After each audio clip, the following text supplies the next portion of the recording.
wow បងប្អូនហើយមួយស្នាញ់នេះគឺគ្រប់ទឹកតែម្ដងបាទថ្ងៃហ្នឹងនាំបងប្អូនទៅបងត្រីទៀតហើយបងប្អូនបាទដោយសារតែឥឡូវហ្នឹងទឹកស្រកហើយឥឡូវយើងចាប់ផ្ដើមជះទៅបងប្អូនជះទៅជះវាចមកបងប្អូនអូយទឹកដៃមិនធម្មតាទេបាទបងទៅអត់សូវសាច់ប្រហែលទេក៏ប៉ុន្តែចង់ដឹងថាត្រីលើកមកបានច្រើនអត់ចឹងណាប្រិមិត្តបងប្អូនឥឡូវនេះខ្ញុំបានកំពុងតែស្ថិតនៅខេត្តកំពតបាទនៅជាប់នឹងជើងភ្នំទូកមាសផងដែរប្រិមិត្តបងប្អូនឥឡូវហ្នឹងគឺថាយើងដល់ខែបងត្រីហើយឥឡូវយើងមកបងត្រីម្ដងហើយទឹកនៅនេះគឺទឹកពណ៌ធម្មជាតិទៀតបាទពណ៌បៃតងអញ្ចឹងណាប្រិមិត្តបងប្អូនហើយកងគាត់ពងចុះរាវជើងស្នាញ់បាទសកត់ជើងបាទសកត់ជើងឥឡូវអីយ៉ាបានមួយបងប្អូនបានមួយយ៉ាហើយនោះ Pro LMT បាទ LMT ហ្នឹងគឺឈ្មោះកាត់របស់គាត់ទេហើយថ្ងៃហ្នឹងគឺថាខ្ញុំមកលេងស្រុកគាត់ហើយក៏ឆ្លៀតថតវីដេអូចែកជូនបងប្អូនអីយ៉ាថងហោះទៅទុកដាក់ត្រីបងខ្យល់ខ្លាំងពេកបាទខ្យល់ខ្លាំងហោះថងទៅបាត់ហើយទុកដាក់ត្រីហ៎បងប្អូន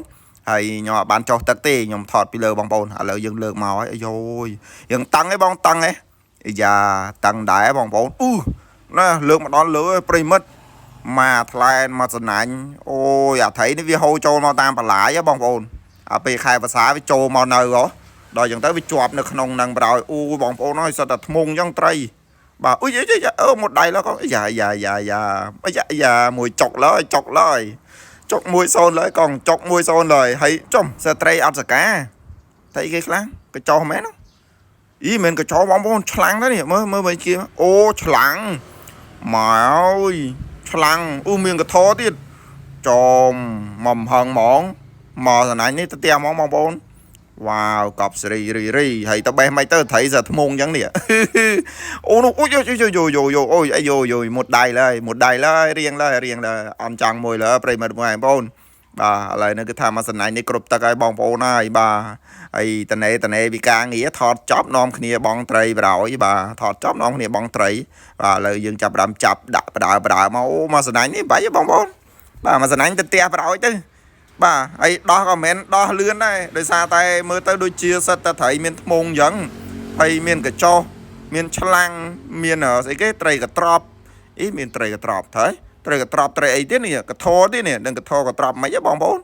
បាទមានកធមានអីទៀតបាទជាពិសេសឆ្លាំងគឺច្រើនមែនតែនអូបងប្អូនអើយបាទជាតិហ្មងធម្មជាតិពិតបាទមានគីមីទេ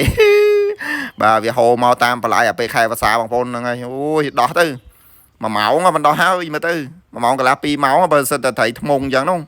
ងាយអីដោះបងប្អូនបាទហើយខ្ញុំមិនហ៊ានដោះខ្ញុំធ្លាប់តែដោះអាត្រីអត់មានថ្មងបាទដោះក្រាញ់ដោះអីទូអីចឹងទៅបាទហើយដល់ពេលនេះសិតតែត្រីឆ្លាំងត្រីដែងត្រីកញ្ចោហើយសិតតែថ្មងហ្នឹងហើយដោះមិនកើតដោះទៅជាប់ដៃលើប្រិមិត្តបងប្អូនបាទឥឡូវយើងជះមកស្នាញ់ទៀតហើយបាទហើយបានមកស្នាញ់ទៀតទៅហើយបាទទៅ